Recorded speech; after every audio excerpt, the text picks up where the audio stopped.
June 27th, 1899. The first evening we arrived was spent organizing and getting our bodies used to being on land again.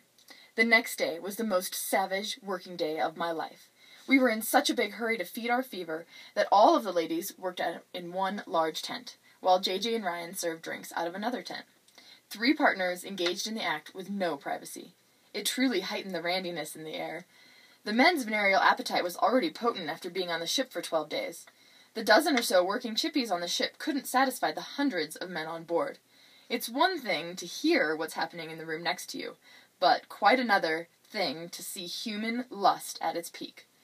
The men being served were lustful creatures depositing their seeds, the ladies passive receptors. The men waiting to be served watched this event unfold before their eyes and were an example of perverted voyeurism at the highest end of the spectrum. The majority of them were so aroused they couldn't wait any longer for a woman and allowed Mary's 5 to pleasure themselves right in the tent for all to see.